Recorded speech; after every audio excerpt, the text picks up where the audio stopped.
और सवेरे ही तीनों देवता ब्रह्मा विष्णु महेश गए और तीनों देवताओं ने जाकर के और महाराज साधु का वेश बनाया और तीनों पहुंच गए।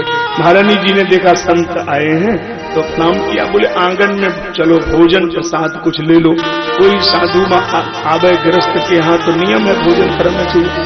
तो तीनों साधुओं ने कहा कि देवी अनुसुईया, दरअसल में हम लोगों का नियम ये है कि हम केवल उसी गृहस्थ का भोजन लेते हैं जिसमें भोजन कराने वाला विवस्त्र होके भोजन कराए और विवस्त्र होके ही भोजन बनाए, उसके शरीर पे कोई कपड़ा नहीं होना चाहिए। अब अगर ये तुम्हें मंजूर हो तो हम तैयार हैं। तो अब महारानी जी बोली अब साधु हैं संत हैं और इनका अनादर करना ये ठीक नहीं होगा। बोले ठीक है हमें मंजूर है। तो देवताओं को लगा कि जो किसी पराये पुरुष के सामने विवस्त्र हो जाए तो पतिव्रता कैसी होगी। अब वो ले गए और आंगन में खड़ा किया और महारानी जी तो बहुत बड़ी पतिव्रता है, हाथ में जल लिया और बोली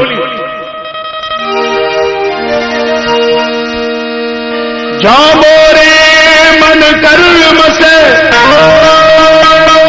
हो पति हो निज पति कर ध्यान, तो तीनों साधु बने शिशु अबोध। और जैसे ही जल मारा वैसे मामला ही पलट गया। वहां वहां करी रोवन लागे, विषय अनुहार संजो लागे।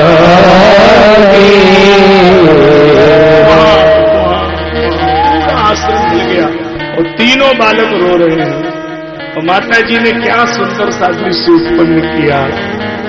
कौन करे माता की भाग्य की सराहना, कौन करे माता के भाग्य की सराहना।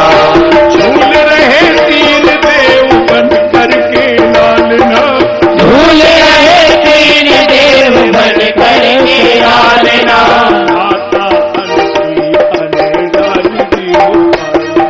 माता अनुसुईया ने डाल दियो पालना, डाल दियो पालना, डाल दियो पालना, डाल दियो पालना।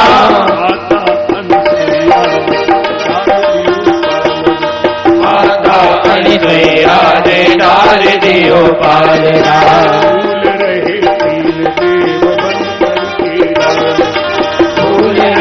तीनों देव बन करके लालना, माता अनुसुईया ने डाल दियो, माता अनुसुईया ने डाल दियो पालना।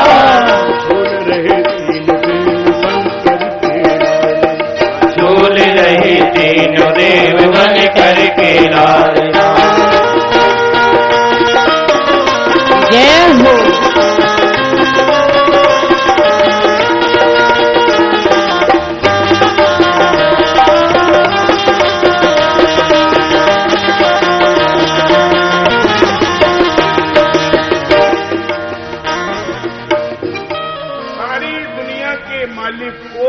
उसने बालक बना दिया।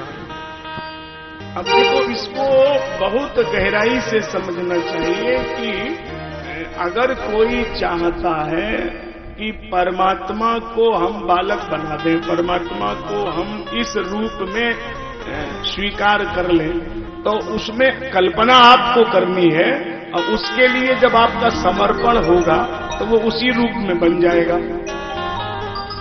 मैं इसको थोड़ा वेदांत से जोड़ देता हूं, जरा सा समझ में आ जाएगा।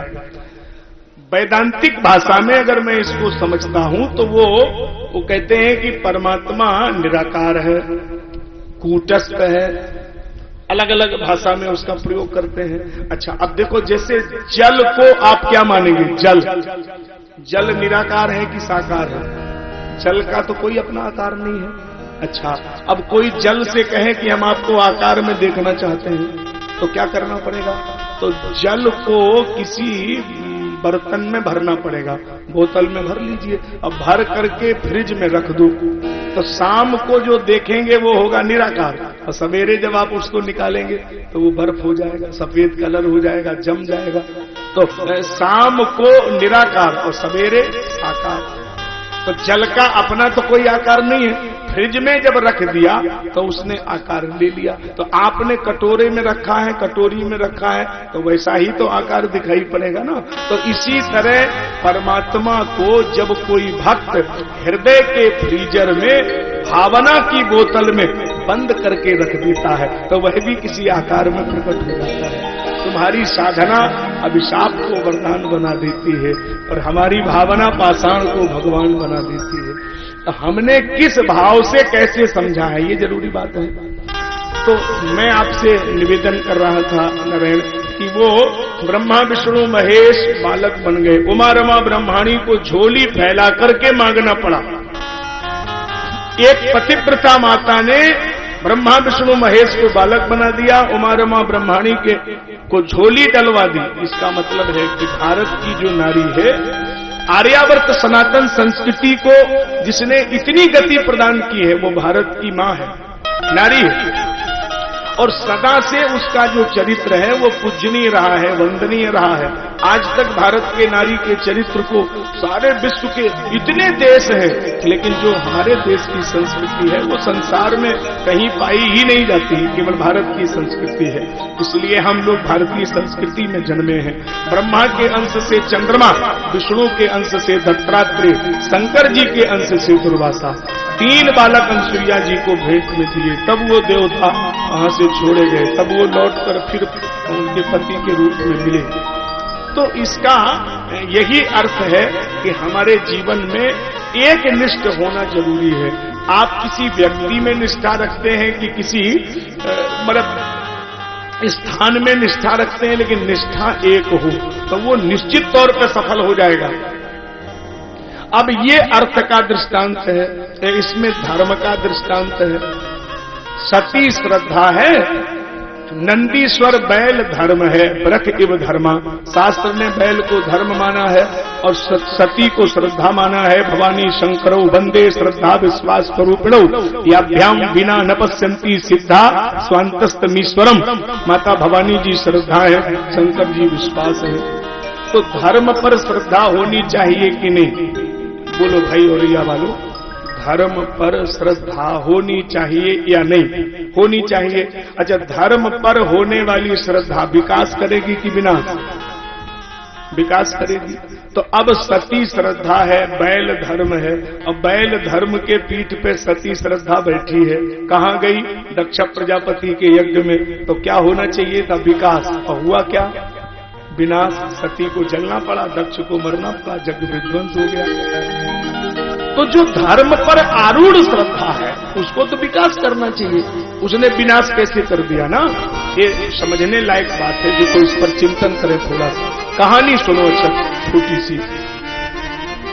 अबे शीलवतां श्रेष्ठो दक्षो दुहित्रवत्सलः विद्वेषं करोति कस्मात् तदा तृतीयात्मजां सर्वे। शंकर भगवान दक्ष प्रजापति आपस में ससुर दमाद है, लेकिन ससुर दमाद में ही झगड़ा हो गया। क्यों? देखो, ये पद जहां भी रहेगा वहां मद बिल्कुल होगा, बिल्कुल पक्का। ये हिंदी व्याकरण में, हिंदी में आप वर्णमाला में देखो तो पा और मां, दूर से देखो तो फर्क ही नहीं लगता पढ़ने में। अब पा लिख के देखो ना, पा है ना। अब पा जब बनाते हो, जना सा स्याही अगर छोटी सी बिंदी भी रख जाए तो पा का मां हो जाएगा। तो पद वालों को कब मद हो जाएगा ये में कोई शक नहीं है। ये पद जहां है वहां मद है, और कोई दुनिया में है नहीं जिसको पद मिला हो और उसको मद ना हो। ये तो गोस्वामी जी ने तो चैलेंज कर दिया। को जग अस जन्मा एहि माही, को जग जन्मा एहि माही। प्रभुता पाहि गाह मद नाही,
जन्मा ही नहीं है जिसके जीवन में प्रभुता हो और उसको मद न हो। वो तो होता है, स्वाभाविक बात है। तो दक्ष प्रजापति को प्रजा का सरदार बना दिया गया, और जब सरदार बना दिया गया तो उसको अहंकार आ गया, और इतना बड़ा अहंकार आ गया कि एक दिन ब्रह्मा जी की सभा लगी थी, दक्ष जी आए तो सबने प्रणाम किया, तो शंकर भगवान खड़े नहीं हुए। आत्मा राम है, उनको क्या लेना देना, कौन राजा कौन रंक, कुछ क्या लेना देना। लेकिन अब उसके दिमाग में आया कि हमारा दामाद है, देखो मेरा आदर नहीं करता है, तो बड़ा उल्टा सीधा बकने लगा। गृहीत्वा मृग सावाक्ष पारिम मरकट लोचना, मृग जैसे नेत्रों वाली कन्या हमने इस बंदर नेत्र वाले को क्यों ब्याह दी? ये तो अशिव है, चिता की भस्म में नहाता है, इस संकेत क्या है, ये तो शिव है। यानी क्या क्या उल्टा सीधा बकने लगा।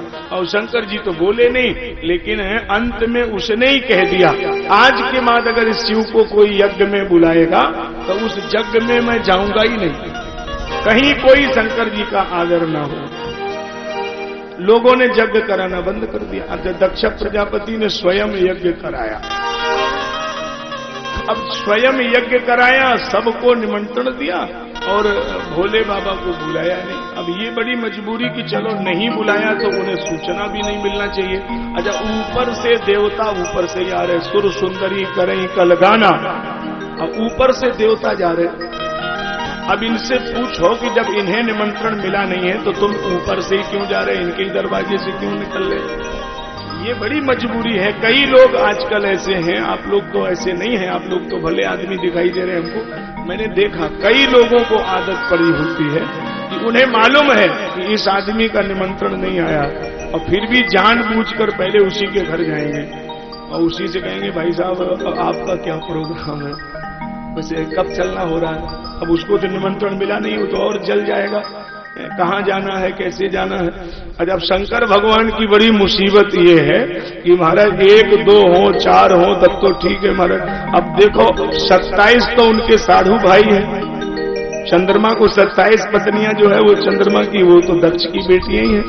तो अब वो वही इतने हैं। अब जौन आता है वो वहीं आता है और वहीं पे नाश्ता पानी करता है और उन्हीं से पूछता है कि आप क्या प्रोग्राम कब चल, बताओ साहब। ये बड़ी मुसीबत, कहाँ जाया जाए। माता जी को जब समझ में आ गई कि पिताजी यज्ञ कर रहे हैं तो गोस्वामी जी ने तो बहुत बढ़िया बात लिखी। वो तो कह रहे हैं,